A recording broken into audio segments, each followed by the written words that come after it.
Sometimes I just want to grab Chargers fans by the shoulders, give them a little kiss on the head, and tell them we are 3-0. Can we enjoy this? Can we enjoy this? Woo! Wow! Yeah! Bring it up! Bring it up! Yeah! Welcome back to the Chargers Check-In. I am Cecilia. We are going to cover the Chargers injury report going into week 4 against the Giants. As we all saw against the Broncos, there were some really concerning injuries. So many guys went down. It felt like player after player was just going into the blue tent, and some of them coming out looking okay and some of them not. So I want to help clear the air as to where we stand going into New York. And before I get into it, I think there's this sense with Chargers fans that we're just so unlucky with injuries. And you kind of can't deny that we have been. At least in my lifetime, it has felt like there has always been key injuries every time the Chargers have a real chance to go far. But if you look at most teams in the league, that's kind of the case. Some teams are lucky right now. As the season progresses, pretty much every team is going to have to deal with some sort of injury. And keep in mind, if Justin Herbert's healthy, then we're better than we are last year, right? Because that was the big struggle last year. And we still got to the playoffs in a rebuild year. So it's one of those things where it's really easy to get negative on these things. But I'm going to help put this all into context for you guys. And keep in mind, it could be the 49ers, who their quarterback is out, their running back is out. I mean, they have so many of their guys are out. So many players on both sides of the ball. I would not want to be a 49ers fan right now. Or the Dolphins, but they kind of have bigger problems than their injuries, so is what it is.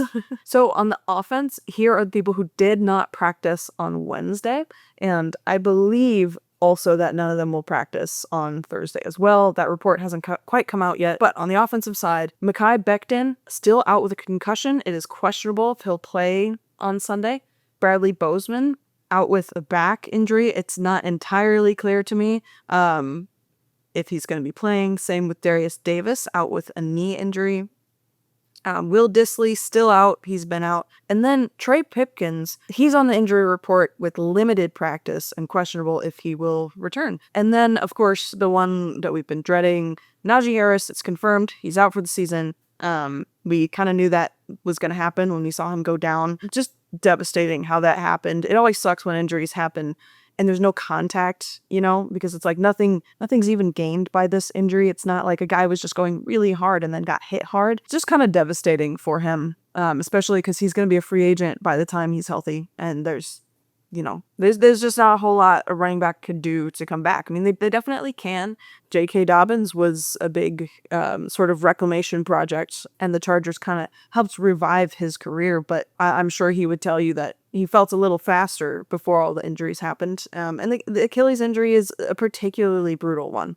So the Chargers are going to have to move forward as if Najee Harris was never there. And Amarian Hampton is going to have no choice but to step up in a big way. On the defensive side, Deshaun Hand, limited practice with a back injury. Dante Jackson, the cornerback, he's out with an ankle injury. Again, limited practice. And Elijah Molden, who's been out with a hamstring injury, he actually had a limited practice yesterday. So for him, he's on the come up. That's good news. And then obviously Khalil Mack still on IR, as are a bunch of players. I think it's also worth noting on defense, Cam Hart is back. He had a full practice, so he should be good to go on Sunday. I'm not counting on Elijah Molden playing this weekend. It feels like he just kind of has a longer road to recovery than that, but the sooner that we can get him on the field practicing, the better, because he's a big part of this secondary. Where does this leave Alohi Gilman, who had one of his worst games against the Broncos when Tony Jefferson had one of his best? I really don't want Tony off the field, standing next to the coach. I really, really want him out there on the field. I think there's a good, productive rotation to be had there with Alohi and Tony and Elijah. When he's back, I foresee good things. We've all seen how Elijah Molden can really unlock Derwin James, just like Tony Jefferson does. So it'll be really interesting to see what they do once he can get back. I'm looking toward the Commanders game to see what happens there. I don't believe that he will be back against the Giants, which is unfortunate. Now, let's talk about what here is the most concerning, because the most obvious thing to me at least, is that Mekhi Becton went down with a concussion. And the problem with a concussion is you don't know how long they're going to be out for. They have to clear protocol. So it's not just that they have to feel better. Doctors have to decide that it's safe for them to play. And so it's really hard to gauge. He's listed as questionable. He could be out a lot longer. We really have no idea. Your right guard, Mekhi Becton, and then Bradley Bozeman didn't practice because of a back injury. Again, we don't know if he's going to play. We will have to check back on these press conferences throughout the week. But as of right now, we're looking at a guard being out, a center being out, and Trey Pipkins had limited practice with his knee. Again, he's listed questionable. He did practice some, and I have a feeling he is going to be out there. We really need him. I never saw a follow-up on when he got poked in the eye, if there was any sort of fallout from that. We've had a weird thing with eye injuries on this team so far, so I wouldn't be shocked if that ended up being an issue, but hopefully it's not. I think having Trey Pipkins out there is going to make a huge difference if Mekhi Becton and Bradley Bozeman are out. Obviously, we like Andre James as a depth piece. We like that we can have somebody step up, but he did not look good for the Raiders last year. It's a good sign when your backup is someone else's starter, even if they struggled as a starter. You have to hope that this thing with Bradley Bozeman is temporary. I know a lot of people are very frustrated with Bradley Bozeman, very frustrated with Trey Pipkins after last year, but the fact of the matter is if they had a better option on the roster, they would have found it by now. We need these guys healthy, and luckily, Zion Johnson got through that game unscathed, and he kind of quietly had a great performance. Like when the offensive line around him was kind of falling apart, he looked kind of great. So that's something to keep an eye on this season, especially because they didn't pick up his fifth-year option. What's it going to mean for next year that Zion is kind of stepping up? And do we read too much into that at this time of year? I kind of think no. I think that we don't. I'm open to disagreement. I'm curious what you guys think of Zion's recent performances, especially, his thing has been run blocking, and he's stepped up in pass protection as well. So that position group, the offensive line, is the most concerning to me. I know a lot of people are saying that Joe Alt had a bad day. I don't really agree. I think he's allowed to give up a couple pressures in a game. He wasn't the problem in this game. And to me, he's still on track for an excellent year. Now, after that, I do think Darius Davis is the next most concerning player out, because something I touched on in my last video is that the Chargers special teams, they need to step up. They need to have better returns and better stops on returns. And it's just, Darius Davis can be very streaky. He can be very, has one great return and then a really bad return, but he's still their best option. And when he's good, he's really good. And this offense needs every advantage that they can get. I will get into that. I know the Giants defense overall is pretty bad, but we need good field position so that we can run the ball, so that we can protect Herbert against a really good defensive line. And so I really hope Darius Davis is back there. They threw Hassan Haskins back there, and I get it. He can protect the football and he can run through guys, but he just doesn't have that shiftiness or that quickness. I almost would prefer Ladd would be back there. I don't want to see him get hurt, but I don't know, man. The special teams need some juice. And I think this could be a good game for them to get right in that sense, if Darius Davis is healthy. If not, it'll be interesting to see what they do. But their special teams needs to perform better so that going into the Commanders, we have every advantage that we can get. The Commanders, that's going to be a tough game. Their defense, it kind of surprised me how well their defense is playing. So that's what's most concerning to me. I think the good news here, number one, Elijah Molden is on his way back. To me, that's huge. I understand if someone thinks like, well, we don't really notice his absence because Tony Jefferson's playing well, Derwin is Derwin, but I think down the stretch, you're going to need more really capable depth there. I don't know if you guys noticed this, but Derwin James looks exhausted after every game. He looks completely gassed because he takes that Jesse Minter, everybody get to the ball so seriously. He is running as hard as he can on every single play. And it's not that other players aren't. It's that he is just like turned on this next level motor. And I would like to see him have other players out there who are able to go at that level. I think Elijah Molden brings a very similar energy. Every time I watch film on this safety room, on the whole secondary, it seems like Elijah Molden is constantly talking. He's constantly yelling. Him and Henley and Derwin are the ones who are communicating the most. Not to say that others aren't. I think Jefferson has stepped up his communication in a big way, and I think that's a big reason why he's been able to make such a big impact. But I think that, I don't know, I think Elijah Molden's really important to this defense. And I think it's really good news that he's on his way back so that potentially we could have him for the Commanders game.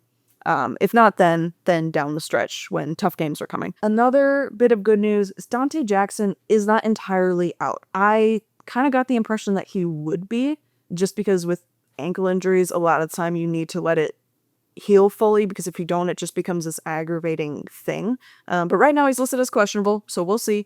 If he can play, to me that's a pretty big deal. He kind of quietly had a really good game last week, and I would say the week before that as well, because I don't know, Jesse Minter just gets these guys going. He's just the secondary whisperer. If Cam Hart and Dante Jackson play, and I think it's very likely that Cam Hart does because he's been doing full practices, I feel pretty good about this secondary against the Giants wide receiver room. We'll get into matchups in a future video, but to me, that's the biggest deal. So that is the Chargers injury report. Let's take a look at the Giants. Now, we're not going to go through every player, but you'll notice they have a lot of players on their injury report as well. The most interesting one is, of course, that Malik Neighbors did not practice on Wednesday, and some people might be getting very excited about that, but I wouldn't get too excited. The fact of the matter is, when a player talks to media, that usually means that they're good to play. If you're not sure if a player is playing,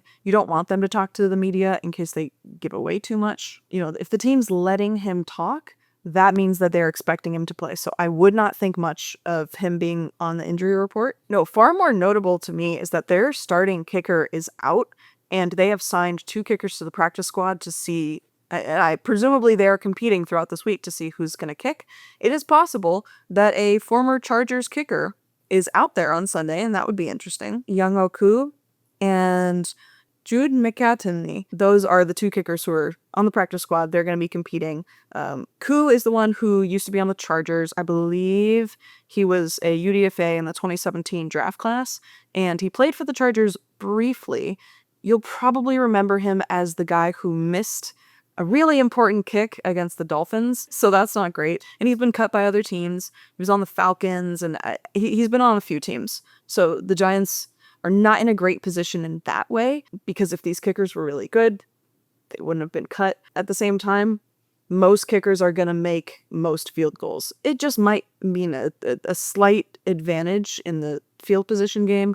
It might mean that around midfield, they have to play a little bit more aggressively in terms of like that second level, getting a first down, and they may not be as tempted to, use the deep ball. We will see. Some other notable names, their tight end, Theo Johnson. He's out with a toe injury on the D-line. Raheem Nunez Roches out with a foot injury. To me, the next most notable name is Tyrone Tracy as their running back. I think it is an important part of their offense, even if he hasn't been super effective this year, because the other running back is the rookie, Cam Skattebo. Now, Skattebo is very effective. I would not, if I were a Giants fan, I would not feel weird at all about him being the number 1 guy. I think he's great. I think he brings a lot of energy to that offense. I mean, he kind of is the energy of that offense, other than the fact that Jackson Dart is going to be the starter. And we'll talk about that soon as well. But right now, Tyrone Tracy is doubtful to play, so it's still possible.